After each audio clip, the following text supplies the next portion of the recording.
Ang drama ng NBA ay malayo pa sa tapos. Mga teams gaya ng Boston Celtics, Denver Nuggets at Golden State Warriors, kamakailan lang nakita natin ang mga stars nila na nagtagumpay sa championship. Isipin mo si Jason Tatum, Nikola Jokic at Stephen Curry, kompleto na ang kanilang mga kwento at nagniningning na ang kanilang championship rings. Pero sa likod ng spotlight, marami pang kwento ang hindi pa nasasabi. Sina James Harden, Chris Paul, Russell Westbrook, Damian Lillard at iba pang NBA legends, mga powerhouses sila na may mga taon ng epic performances sa pinakamalaking stage ng basketball. Pero hindi pa tapos ang kanilang kwento ng greatness.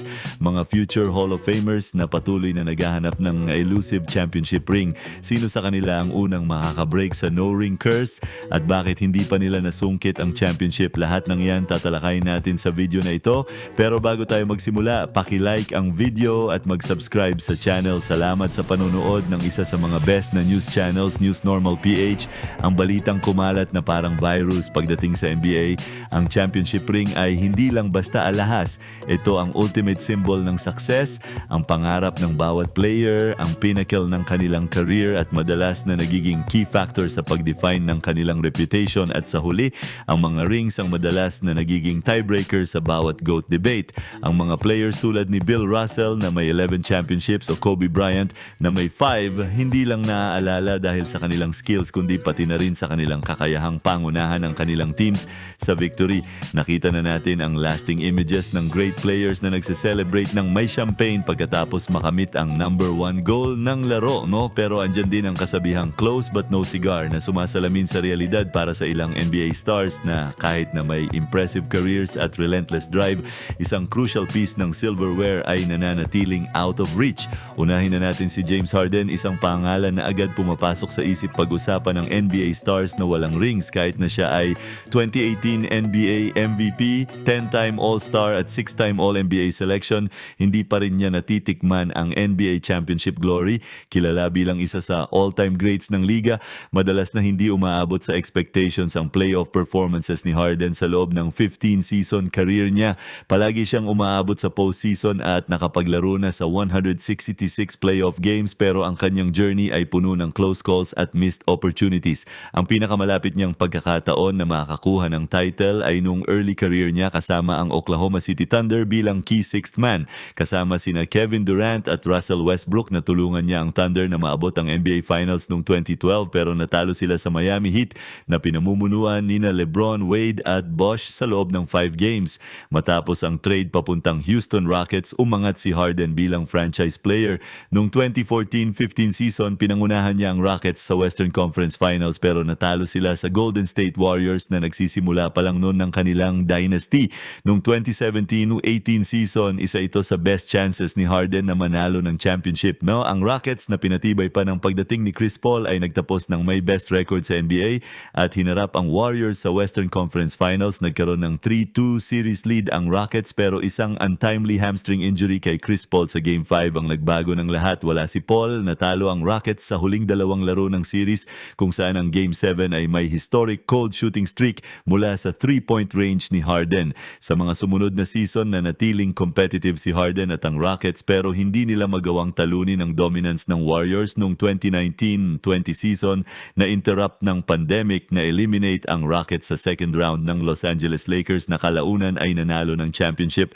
Na trade si Harden sa Brooklyn Nets noong 2020 at sumama kina Kevin Durant at Kyrie Irving para bumuo ng bagong super team. Pero sinira ng injuries ang post-season run ng Nets at kahit na sinubukan ni Harden na maglaro sa kabila ng hamstring injury, natalo sila sa Milwaukee Bucks sa grueling 7-game series sa Eastern Conference Semifinals. Ang injury ni Harden ay naglimit sa kanyang effectiveness at nadash muli ang championship aspirations ng Nets. Pagkatapos lumipat sa Philadelphia 76ers, natapos ang playoff runs ni Harden sa second round dahil natalo sila ng Miami Heat noong 2022 at ng Celtics noong 2023. Sinuri ang kanyang performance dahil nahirapan siyang magbigay ng consistent scoring punch na kilala siya para dito. Ngayon, nasa Los Angeles Clippers na siya kasama si Kawhi Leonard. Ang kanilang 2024 playoff run ay nagtapos sa 6 games laban sa Mavericks sa first round sa isa na namang postseason na hinadlangan ng injury ni Leonard. Ang quest ni Harden para sa isang NBA title kasama ang Clippers sa susunod na 2 seasons ay magbubukas sa isang napaka-competitive na Western Conference kung saan maraming powerhouse teams ang maglalaban-laban para sa top spot. Sa isip na yan, bibigyan namin si Harden ng 5 out of 10 rating para sa tsansa niyang manalo ng championship sa kanyang career. Pag-usapan naman natin si Chris Paul na imposibleng hindi maisip kapag pinag-uusapan si James Harden. Si CP3 ay nasa likod lang ni Harden pagdating sa listahan ng mga players na may pinakamaraming NBA playoff games nang walang championship. Ang point guard na si Paul ay pinangunahan ng bawat team na kanyang sinalihan at nagpakita ng clutch performances sa kabila ng unfortunate history niya sa mga injuries sa critical moments. Sa kanyang 19-season career, 15 beses na siyang nakapasok sa playoffs, may 12 All-Star selections, 4 All-NBA First-Team honors, 7 All-Defensive First-Team spots at ang 2006 Rookie of the Year Award. Sinimulan ni Paul ang kanyang career kasama ang New Orleans Hornets kung saan mabilis siyang naging top point guard. Pero hirap ang Hornets na bumuo ng championship caliber team sa paligid niya. May notable 2007-08 season sila kung saan umabot sila sa second round ng playoffs pero natalo sa San Antonio Spurs sa 7 games. Ang paglipat ni Paul sa Los Angeles Clippers ang simula ng Lob City era kasama sina Blake Griffin at DeAndre Jordan. Sa kabila ng mataas na expectations, sinira ng injuries at playoff failures ang team. Noong 2015, natalo ang Clippers matapos magtapon ng 3-1 series lead laban sa Houston Rockets sa Western Conference Semifinals, isang missed opportunity na hanggang ngayon ay isa sa pinakamababang punto ng kanyang career. Isang trade noong 2017 sa Houston Rockets ang nag-pair sa kanya kay MVP James Harden na bumuo ng formidable backcourt. Pero tulad ng nabanggit na natin kanina, hindi rin nag-workout para kay Paul ang time niya sa Houston dahil sa hamstring injury na nangyari. Noong 2020, lumipat si Chris sa Phoenix Suns at mabilis niyang ginawang strong contenders ang team. Sa kanyang debut season kasama ang Suns, nakarating siya sa NBA Finals sa unang pagkakataon sa kanyang career kung saan nakaharap nila ang Milwaukee Bucks. Ang Suns ay nag-lead ng 2 sa series pero natalo sila sa sunod na 4 na games na pinangunahan ni Giannis Antetokounmpo na naging dahilan para makuha ng Bucks ang championship. Ang impressive play ni Paul ay hindi sapat para tapusin ang kanyang championship drought. Naghahanap ng titulo, sumali si CP3 sa Golden State Warriors noong 2023, isang team na may proven championship pedigree pero hindi sila nakapasok sa playoffs at sa edad na 39 paubos na ang oras sa kanyang career. Ang kanyang kamakailang paglipat sa San Antonio Spurs habang exciting dahil sa presensya ng rising star na si Victor Wembanyama ay itinuturing na setback sa kanyang pursuit ng unang championship lalo na't ang Spurs ay hindi nakapasok sa playoffs sa nakalipas na 5 years. Sa isip na yan, bibigyan namin si Paul ng 4 out of 10 chance na manalo ng championship sa kanyang career. Russell Westbrook aka Mr. Triple-Double, ang intensity niya ay off the charts pero hindi pa rin niya natagpuan ang tamang fit para sa isang championship run. Patuloy na umaakyat si Russell sa listahan ng mga veteran players na walang championship sa kanilang pangalan. Kahit na may 2017 MVP trophy, 9 All-Star selections at 2 All-NBA First Team honors sa kanyang pangalan, ang ring ay patuloy na lumulusot sa kanyang mga daliri. Si Westbrook ay cornerstone ng young core ng Oklahoma City Thunder kasama sina Kevin Durant at James Harden. Natulungan niya ang Thunder na makamit ang ilang malalalim na playoff runs kabilang ang 3 Western Conference Finals at isang NBA Finals appearance mula 2011 hanggang 2016. Pinakamalapit siya sa pagkuha ng titulo noong 2012 pero natigil sila sa kamay ng Miami Heat tulad ng nabanggit kanina. Matapos mag-request si Durant na matrade noong 2016, binuhat ni Westbrook ang Thunder na nagbigay daan para makuha niya ang kanyang unang MVP award at ang pagkakilala bilang statistical marvel. Ngunit hindi nila napanalunan ang title at noong 2019 na trade si Westbrook sa Houston Rockets para makipag-partner kay James Harden. Ang kanilang pagsasama ay hindi rin nagtagumpay dahil eliminated sila ng Los Angeles Lakers sa second round ng 2020 playoffs. Matapos ang isang magulong season kasama ang Washington Wizards, ang paglipat ni Westbrook sa Los Angeles Lakers noong 2021 ay bumuo ng bagong Big Three kasama sina LeBron James at Anthony Davis. Ngunit ang kombinasyon ng injuries, inconsistent shooting at chemistry issues ay nagresulta sa disappointing season kung saan hindi sila nakapasok sa playoffs. Matapos ang trade, sumali si Westbrook sa Los Angeles Clippers noong 2023, ngunit natalo sila sa first round ng Mavericks sa postseason. Sa edad na 35, mahihirapan si Westbrook na makahanap ng tamang team na may tamang pieces para makamit ang NBA title. Binigyan namin siya ng 8 out of 10 chance si Westbrook na manalo ng championship sa kanyang career. Ang huling gusto kong maging ay isa sa mga players na hindi nanalo ng ring. Wow, Chris, hindi kita tinutukoy. Ang ibig kong sabihin ay isa sa mga legends na laging talo sa finals finals paulit-ulit. Ang tunay na twist sa commercial na to ay baka si Damian Lillard ay mapunta rin sa parehong sitwasyon ni Karl Malone, isang phenomenal player na hindi man lang nagkaroon ng championship ring sa buong NBA playoff journey niya. Maraming unforgettable performances si Lillard kaya nga tinawag siyang Dame Time. Ipinakita niya ang kanyang clutch abilities sa mga iconic moments pero hindi pa rin siya umaabot sa NBA Finals kaya't nananatiling unfulfilled ang kanyang pangarap na magka-championship.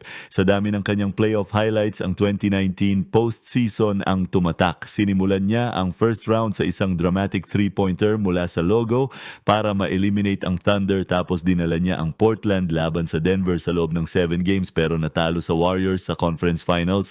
Nung summer ng 2023, isang malaking pagbabago ang nangyari sa career ni Lillard. Umalis siya sa Blazers at sumali sa Milwaukee Bucks para makipag-team up kay Giannis Antetokounmpo. Layunin niyang makuha na ang matagal ng pinapangarap na ring pero ang unang season nila ay naging roller coaster ride. Nagkaroon ng mid-season coaching change ang Bucks at ilang injuries kaya't na-eliminate sila sa first round ng Indiana Pacers. Habang nagpapatuloy ang journey niya kasama ang Bucks, nananatiling umaasa ang lahat na magtatagpo na ang Dame Time at Championship Time. Sa lahat ng ito, binibigyan namin si Dame ng 7 out of 10 chance na manalo ng championship pero huwag nating kalimutan ang mga dark horses, mga players tulad ni Paul George na magaling pero wala talagang swerte sa playoffs. Ang nickname niyang Playoff P ay hindi niya matakasan for better or worse. Nagsimula ang post-season career ni George noong 2011 kasama ang Indiana Pacers kung saan nag-post siya ng solid numbers bilang role player. Ang breakout campaign niya ay dumating makalipas ang 2 seasons nang pangunahan niya ang Pacers sa back-to-back Eastern Conference Finals. Parehong beses nilang pinahirapan ang Heat pero kinapos sila sa pag-abot sa Conference Championship. Ang early promise na iyon ay unti-unting nawala. Ang susunod niyang 4 na seasons hati sa pagitan ng Indiana at Oklahoma City ay nagtapos sa frustrating first round exits. Isang dramatic turn ang nangyari nang bumalik siya sa Los Angeles para makipag-team up kay Kawhi Leonard sa Clippers. Mataas ang expectations lalo na't itinuturing na powerhouse ang duo na ito na kayang magdala ng unang NBA championship sa Clippers pero malayo ang reality sa dream na yon kahit umabot siya sa kanyang pangatlong conference finals noong 2021, hindi pa rin siya umusad sa stage na yon. Ang injuries kina George at Leonard ay laging problema sa kanilang panahon sa Los Angeles. Malaking bagay ito sa maagang pag-exit ng Clippers sa playoffs na madalas na undermine ng unavailability ng star players sa crucial moments. Ang Pandemic P nickname na binigay ng mga kritiko ay patuloy na bumabalot kay George. Ngayong sumali na si George sa Philadelphia 76ers ngayong season, walang malinaw na indikasyon ng happy ending sa kanyang quest para sa isang NBA title.